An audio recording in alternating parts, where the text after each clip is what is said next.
This is the Philosopher Accountant's Philosopho Minute. Today is July 4th, 2019. President Trump is delivering a speech today. His opponents are claiming that he's politicizing the holiday. To politicize means to discuss politics or to make political, usually with a negative implication attached. Broadly speaking, politics itself is the process of making decisions on behalf of a group. Obviously, ratifying a document that secedes from an empire a few hundred years ago is clearly under the banner of politics. However, we should take this word politics farther. By its definition, running any organization, or even parenting, is a type of politics.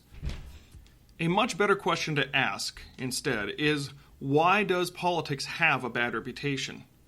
Taxes and authority figures are practically human universals.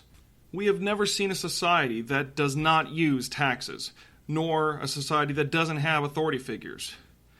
And if we ever do see it in any temporary phase, the absence of taxes and authority creates an absence of public goods and justice. Obviously, we don't hate the courts and we don't hate public roads.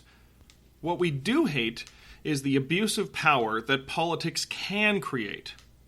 Historically, average citizens didn't concern themselves much with politics up until the past few hundred years. Up until democracy, the king would just say whatever he wanted and everyone would fall in line. Only high enough ranking nobles had the ability to stage a coup if they could gain the public's favor. Now that democracy has somewhat taken hold across the planet, we have some degree of authority by electing who gets to run our lives.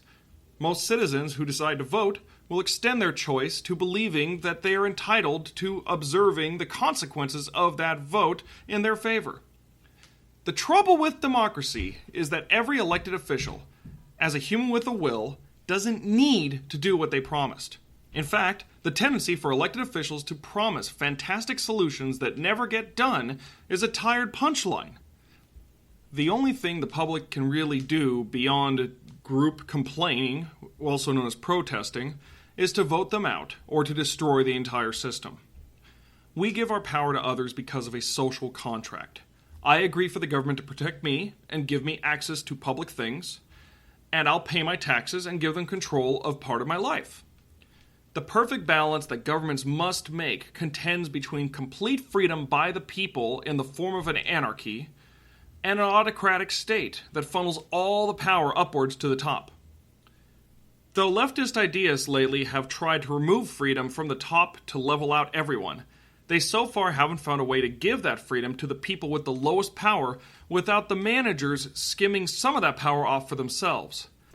As it stands, the poor are still with us. We still have discrepancies between incomes in different areas. We see discrepancies and inequality in every aspect of life.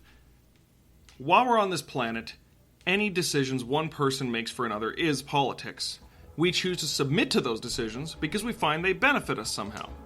We could find a benefit in insurance, in safety, in opportunities, or simply the fact that they're not going to kill us. Whatever that decision is, we make that decision, and we are beholden to the consequences of it. Thanks for listening. Now go check your freedom.